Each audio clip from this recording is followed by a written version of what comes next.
오늘 제목은 개념 없는 신앙 잡아봤어요. 개념 없는 신앙의 실체. 우리가 보통 개념 없다 그럴 때 언제 그래요?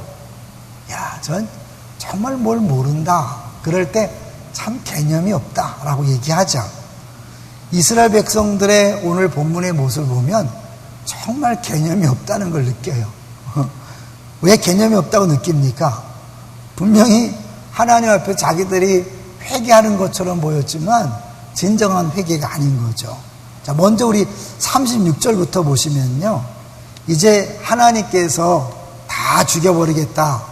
그리고 나서 1차적으로 누가 먼저 죽습니까? 36절 보십시오. 그 땅을 악평하여 온 회중이 모세를 원망하게 한 사람, 곧 그 땅에 대하여 악평한 자들은 여호와 앞에서 재앙으로 죽었고, 그리고 여호수아 갈렙만 남은 거죠. 12명 중에 10명이 그냥 그 자리에서 죽은 거예요. 2명만 남고. 그걸 보니까 어떻게 해요? 어이, 큰일 났다. 상황이 심각하니까 이들이 어떻게 해요? 우리가 죄를 졌습니다. 그리고 고백해요. 그래서 와, 이들이 회개하는가 싶은데 아니죠. 우리 이제 39절 40절 한번 다시 읽어주세요. 39절 40절. 모세가 이 말로 이스라엘 모든 자손에게 알림해 백성이 크게 슬퍼하여 아침에 일찍이 일어나 산 꼭대기로 올라가며 이르되 보소서, 우리가 여기 있나이다.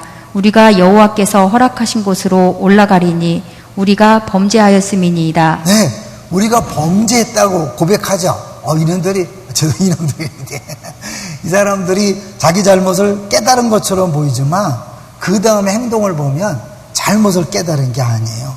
그들이 왜 올라간 거예요? 하나님, 알았어요. 거기 가면 되잖아요. 완전히 애들 장난 같아요.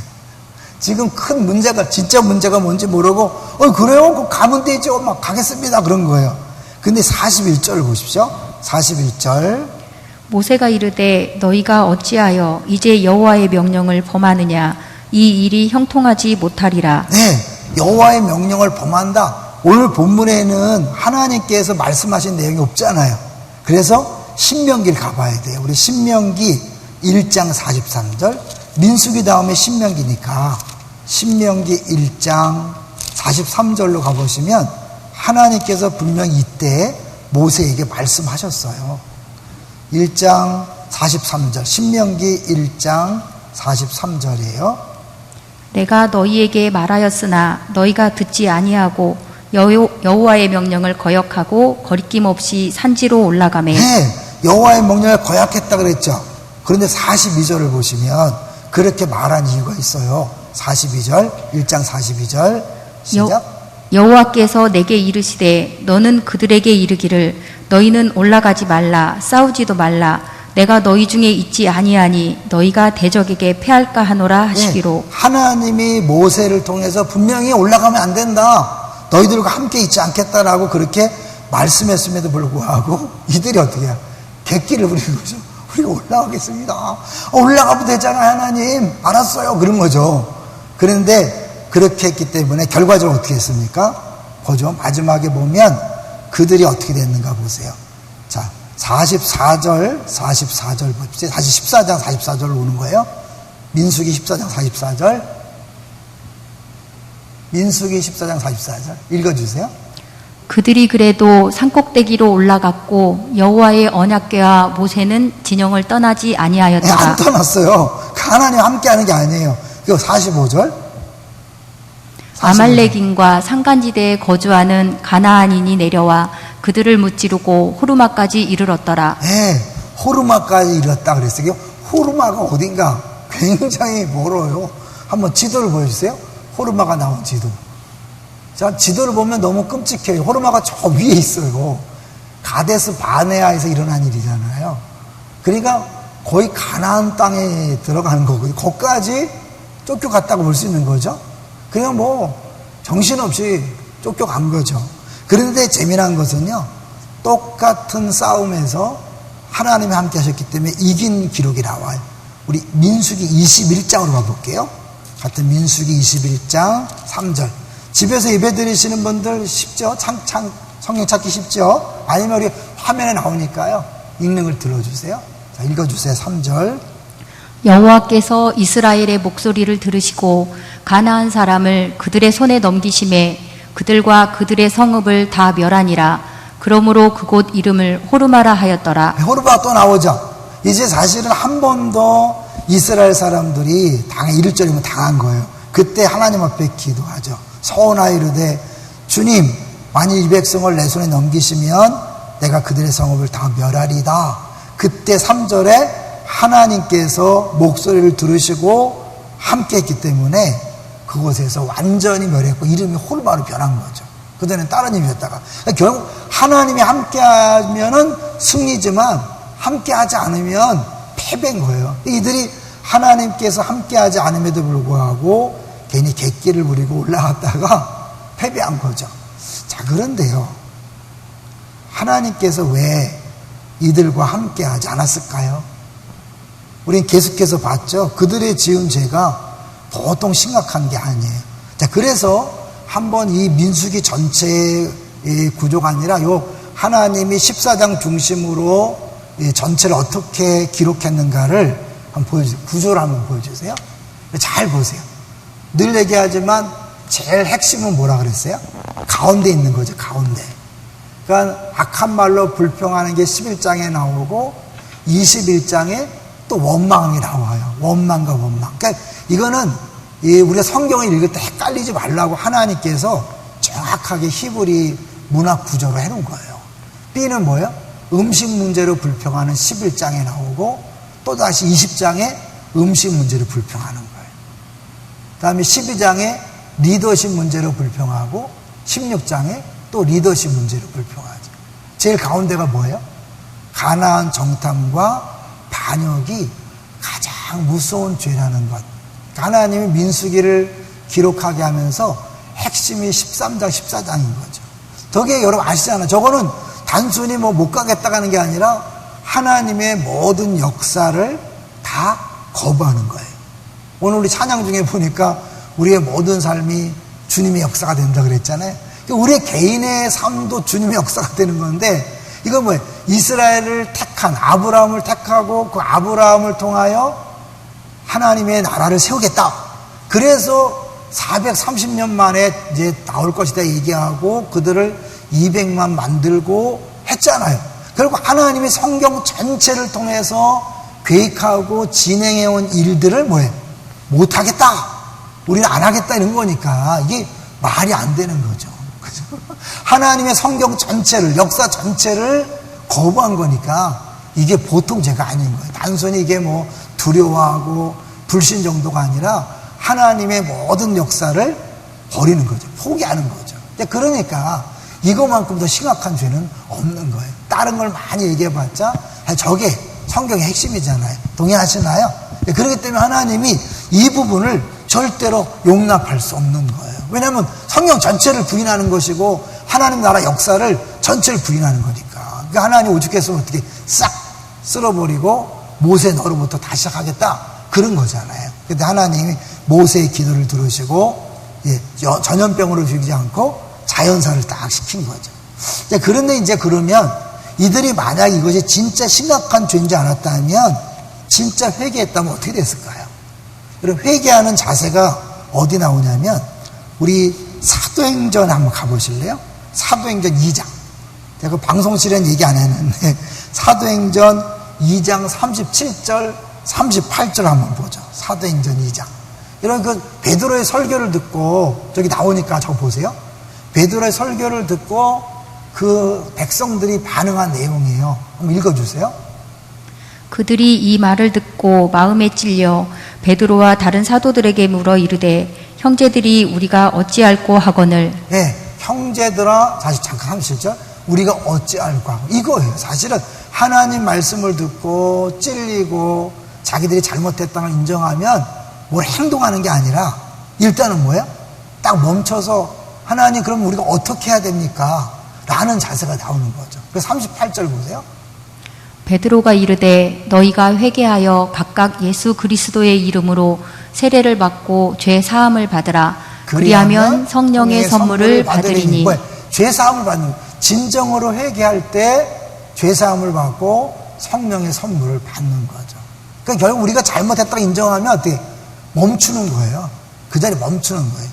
그러니까 이 코로나19를 우리가 이유를 정확히 알 수 없지만 분명히 뭔가 우리 안에 문제가 있다고 느낀다면 멈추는 거예요. 우리가 막 뭘 하려고 하는 게 아니에요. 멈추고 하나님, 우리가 그러면 어떻게 합니까? 라고 그렇게 하나님 앞에 묻는 게 필요하죠. 하나님은 이스라엘 백성을 통해서 뭘 원하시는가? 사실 이들의 광야 생활을 통해서 이 노예 근성을 빼버리려고 하는 거죠. 그래서 하나님은 끊임없이 광야 생활을 통해서 시험한다 그랬어요. 시험. 뭘 시험할까요? 그건 이제 우리 신명기를 한번 이제 계속해서 찾아볼 텐데요. 신명기 제가 같이 준비해 놓은 성경이 있어요. 같이 한번 볼게요. 신명기 먼저 4장 34절을 한번 보여주세요. 신명기 4장 34절. 자, 읽어주세요. 어떤 신이 와서 시험과 이적과 기사와 전쟁과 강한 손과 편팔과 크게 두려운 일로 한 민족을 다른 민족에게서 인도하여 낸 일이 있느냐? 이는 다 너희의 하나님 여호와께서 애굽에서 너희를 위하여 너희의 목전에서 행하신 일이라. 네, 어떤 신이 와서 시험과 제일 먼저 시험이 나오죠. 이 시험은 뭐에 대한 걸까요? 사람들은 끊임없이 인생의 모든 문제는 뭐라고 생각해요? 우리 눈에 보이는 외부의 문제를 생각하는 거예요. 그러니까 여기 말하는 뭐 환경과 조건 이런 것들이죠. 그런데 하나님은 야, 그런 게 문제가 아니야. 진짜 핵심은 내부에 있는 거예요. 내부. 이건 모두 외부죠. 외부가 아니고 내부의 문제다. 내부의 문제다. 결국 뭐예요? 하나님과 인간의 관계 문제라는 거죠. 그래서 이게 언약이란 거잖아요. 그래서 대표적인 게 떡으로 사는 것이 아니라 뭐로 산다? 말씀으로 산다는 거예요. 떡이 아니다. 우리는 막 음식이 없고 외부적으로 없으면 큰일 나는 것처럼 보이죠. 이게 아니라 뭐예요? 말씀으로 산다. 결국 하나님과의 관계가 문제지 물이나 음식이나 고기나 적이나 그런 게 아니라는 거죠. 이런 문제들만 해결되면 우리는 아무 고통이 없고 아픔이 없고 다 안심될 거라고 생각하지만 이건 하나가 해결되면 또 다른 문제가 생기면 또 다른 문제잖아요. 근데 딱 하나님과의 관계가 딱 온전해지면 모든 문제는 끝나는 거예요. 왜? 하나님 다 해결하시니까. 그래서 나오는 게 뭐예요? 청종이라고 주일날 말씀드렸잖아요. 이거를 하나님이 끊임없이 시험하는 거예요. 그러니까 눈에 보이는 눈에 보이는 문제들 앞에서 어떻게 반응하는가. 다시 한번 이제 그 구절을 다시 한번 보여주세요. 여러분. 이스라엘 백성들이 끊임없이 불평하잖아요. 악한 첫 번째 왜 불평했죠? 처음엔 이유는 안 나와. 근데 이제 시내산에 있을 때는 전혀 문제가 없다가 출발한 지 며칠 만에 3일 만에 불평을 시작하는 거예요. 그러니까 환경이 조금만 어려워지면 불평하는 거죠. 그게 끝나고 나니까 또 음식 문제로 고기 먹고 싶다 해서 또 불평하죠. 또 그랬더니 이제 아론과 미리암이 리더십 모세한테 대들잖아요. 네, 그러고 지나가서 또 다시 고라 자손이 리더십을 또 대들잖아요. 잘 생각해 보세요, 여러분. 이것도 리더십도 이 아론과 미리암이 누구한테 대들었어요? 모세한테 대들었죠? 여러분, 이제 고라 자손이 하는 거예요. 잘 보세요. 내가 나보다 상위에 있는 분에게 관역하잖아요. 내 밑에 사람이 나한테 하는 거예요. 인간의 구조고 하나님이 깨닫게 하시는 거죠. 그러니까 이거 분명히 아셔야 돼. 내가 누군가에게 여러분 반역하고 거역하잖아요. 100% 그런 사람 만나는 거예요. 좀 그렇지만 부교육자한테 담임 목사님에게 관계 안 좋고 함부로 하잖아요. 담임 목사 되면 100% 똑같은 부교육자를 만나요. 그러니까 조심하셔야 돼요. 우리도 마찬가지. 순장이 그 상위 리더 교육자에게 하잖아요. 그러면 순원들이 인정하지 않는다니까요. 우리 교회 집사님이 그런 고백을 했다 그랬잖아요. 그래서 순원들이 왜 자꾸 힘들게 하나 가만히 생각해 보니까 자기가 하는데 본인은 이제 그게 아버지의 상처가 있다 그러잖아요. 그런 얘기 고백하셨어요. 그러니까 그런 원리예요, 원리. 어제 다시 그 구조 보여줘. 다시 보여줘. 다시 구조. 그죠? 그래서 결국 리더십 문제고 다시 음식 문제고. 이게 뭐야? 앞세대나 뒷세대나 똑같이 광야에서 그 환경 문제로 불평하는 거죠. 그 다음에 또 뭐예요? 길이 어렵다고 또 분망하는 거잖아요. 근데 이게 모두 다 뭐냐면 노예의 근성에서 나오는 거예요. 노예의 근성과 반대되는 건 뭘까요? 주인의식이죠. 노예들의 특징은 자기가 책임을 안 져. 그래서 조금만 어려우면 무조건 불평 원망하고, 교회에서도 마찬가지라고. 교회에서도 좀 어려움이 있으면 불평 원망하고 누군가 책임 전가할 사람 찾잖아요. 100% 노예 근성인 거예요. 주인의식은 문제가 생기면 어떻게 해결할까? 이게 주인의 모습이죠. 그런데 노예, 고용자가 아니고 그런 한 사람들은 어떻게? 그냥 좀만 어려우면 이 하나님의 광야 생활을 통해서 그 430년 동안, 거의 400년 동안 애굽에 종살이 하면서 그 DNA 속에 푹 박혔던 그 뿌리 깊은 노예 근성을 받고 가는 거죠. 이런 어려움 속에서 불평하는 노예 근성이 나타날 것인가? 아니면 이 문제 앞에서 문제 해결자이신 하나님과의 관계를 점검할 것인가? 그냥 분명히 이거는 오늘 우리 생활 신앙생활 똑같은 거예요. 어떤 문제가 생기면 그냥 그것 때문에 일단 불평 원망부터 나오는 사람이 있어요. 책임 안 지고 100% 노예 근성. 그러나 주인의식은 이러면 이런 상황에서 우리가 어떻게 할 것인가? 이제 그게 주인의식이에요. 근데 이거를 우리가 할 수 있는 게 아니잖아요. 이거를 문제를 해결하려고 하다 보면 어떻게 해요? 아, 이거는 우리가 할 수 있는 게 아니라 결국 하나님에게 가겠구나. 그래서 하나님 앞에 무릎 꿇고 엎드리는 거죠. 하나님은 끊임없이 이스라엘 백성을 광야 생활을 통해서 그걸 깨닫게 하려고 계속 시험을 주는 거예요. 그것도 볼게요. 이제 계속해서 우리 신명기 말씀을 몇 개 계속 볼 거예요. 자, 그 다음에 6장 16절을 보세요. 신명기 6장 16절. 같이 읽어보겠습니다. 읽으세요. 너희가 마사에서 시험한 것 같이 너희의 하나님 여호와를 시험하지 말고. 네, 결국 하나님이 이들을 시험하는데 거꾸로 자기들이 하나님을 시험하죠. 7장 19절. 신명기 7장 시험에 관한 단어 문장이에요. 자, 읽어볼게요. 내 하나님 여호와께서 너를 인도하여 내실 때에 내가 본 큰 시험과 이적과 기사와 강한 손과 편팔을 기억하라. 내 하나님 여호와께서 내가 두려워하는 모든 민족에게 그와 같이 행하실 것이요. 내가 본 큰 시험과 이적과 제일 처음에 시험으로 나와요. 하나님이 그렇게 하신 거죠. 8장 2절로 가볼게요. 8장 2절. 내 하나님 여호와께서 이 40년 동안에 내게 광야길을 얻게 하신 것을 기억하라. 이는 너를 낮추시며 너를 시험하사 내 마음이 어떠한지 그 명령을 지키는지 지키지 않는지 알려 하심이라. 네, 명확하죠. 잠깐 저기 놔두세요. 너를 시험하사 어떻게 너를 낮추시면 네가 아무것도 할 수 없음을 느끼도록. 그 광야라는 환경은 우리가 할 수 있는 게 없잖아요. 그러니까 100% 아무것도 할 수 없는 무능력을 고백하고 철저히 겸손해지는 거죠. 그러면서 뭐야, 하나님은 그럴 때 내가 막 뭘 하려고 해서 불평하는 게 아니라 하나님 앞에서 하나님 말씀에 귀 기울이고 그 말씀에 청종하는지 안 하는지를 알려고 한다는 거죠. 그러니까 결국 어려움이 왔을 때 우리 신앙생활이 진짜인지 아닌지를 알 수 있는 거예요. 코로나19가 그런 면에서 한국교회나 전 세계 교회의 성도들이 진짜인지 아닌지를 구분하려는 거예요. 어려움이 왔을 때 불평 원망한다, 정신 못 차린다.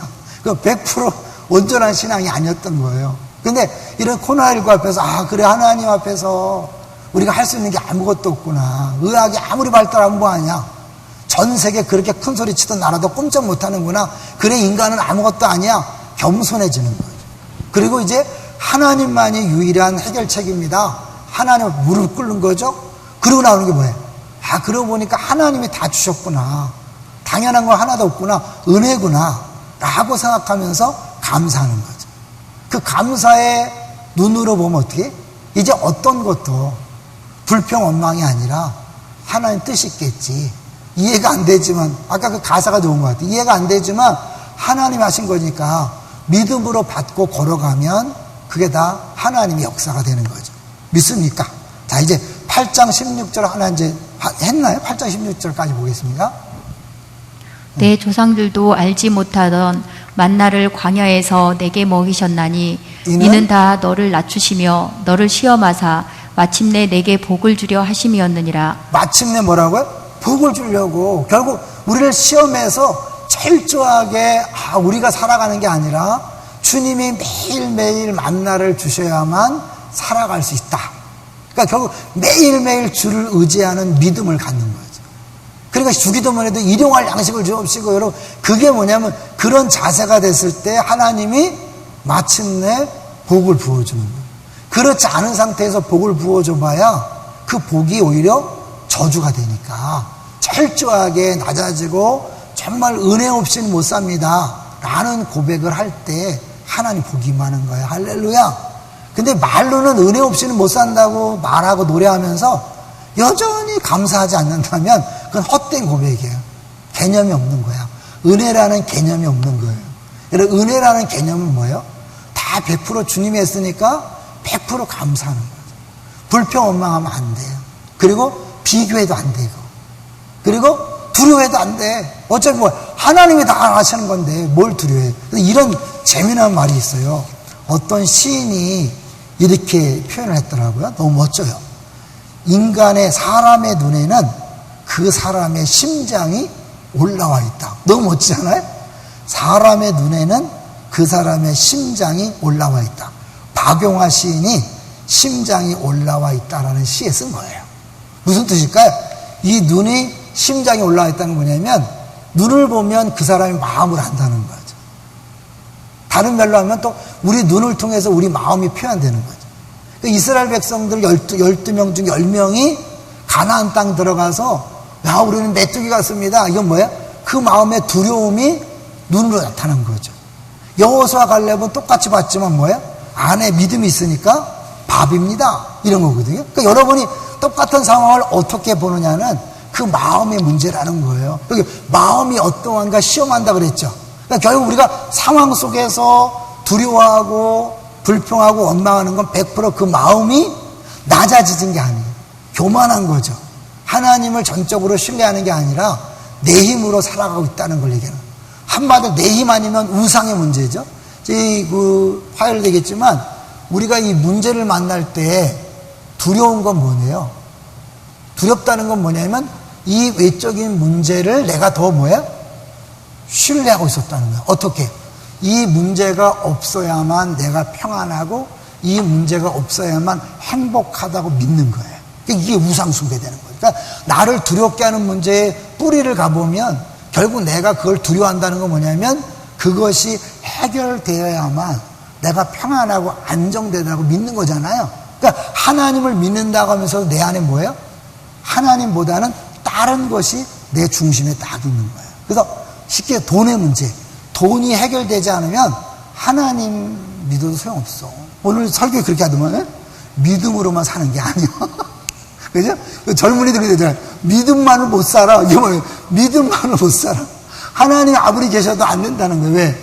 돈이 있어야 되고 성공해야 되고 결국 이게 우상이라는 거예요. 그러니까 우리가 두려움에 떠는 그것을 결국 두렵게 보는 거는 뿌리에 하나님이 아니라 그것이 해결돼야만 그것이 나의 삶을 지탱해 준다고 생각하는 신인 거죠. 우상인 거예요. 여러분 뭐 때문에 두려워해요? 뭐 때문에 불안해요? 뭐 때문에 스트레스를 받아요? 그게 여러분의 우상인 거예요. 하나님보다는 그 문제가 더 커 보이고 그래서 사실은 이 가나안 정탐꾼에 대한 것을 영어권에서 이렇게 얘기했네요. 그들이 후회했지만 too little, too late. 너무 늦은 거죠. 너무 늦은 거. 그러니까 결국 철저하게 사실 그 앞에서 와 우리가 좀 믿음이 있는 줄 알았더니요 하나님 아닙니다 하고 100% 꼬꾸라져서 주님 우리가 잘못했습니다라고 해야 되는 거예요. 사실 이게 노예 근성 다시 얘기하는데요.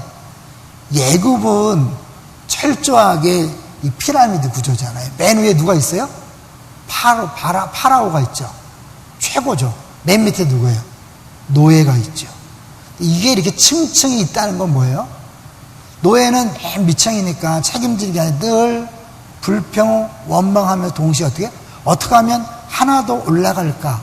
계급 사회니까 끊임없이 올라가는 게 추구하는 거예요. 그러니까 경쟁하고 시기하고 질투하고 어떻게 하든지 끌어내리고 올라가려고 하는 것이 끊임 있는 거예요. 그러니까 우리 안에 만약에 끊임없이 이게 시기, 또 질투, 경쟁, 우월감과 열등감이 있다면 그 사람은 죄송하지만 노예 근성입니다. 아직 노예에서 못 벗어난 거예요. 자유인은요, 여기서 벗어나는 거예요. 왜? 더 이상 올라갈 게 없거든요. 이미 예수 안에서 어떻게? 최고의 것을 얻었기 때문에 굳이 남과 비교할 수 없어요. 여러분, 알게 모르게 교회는 끊임없이 교회 안 나오면 비교 안 할 사람하고 괜히 교회 하잖아요. 이좀 예전에 안산 동산교회에서도 다른 사람 비교하는 게 아니에요. 부목사는 부목사끼리 비교하고, 전사님들은 전사님끼리 비교하고, 장로님들은 장로님끼리 비교하고, 차라리 목사가 안 됐으면 비교하지 않을 대상하고, 목사가 됐으니까 비교하는 거예요. 그게 힘들죠. 자기가 최고가 되기 전에는 힘들잖아요. 그러니까 여러분 아셔야 돼. 내 안에 만약에 이런 게 있다면 아무리 내가 막 믿음이 있다고 큰 소리 쳐도요, 그건 괜히 뭐예요? 개념 없는 거야. 내가 막 주를 위한다고 하지만 뭐 개념 없는 거야. 그냥 막 하는 거지. 아니에요. 철저히 낮아져서 어떻게 해요? 주님, 뭐라고 어떻게 하면 될까요? 그럴 때 말씀하시면 듣고 순종하는 거죠. 그게 청종이잖아요. 그래서 사울왕에게 뭘 요구하셨어요?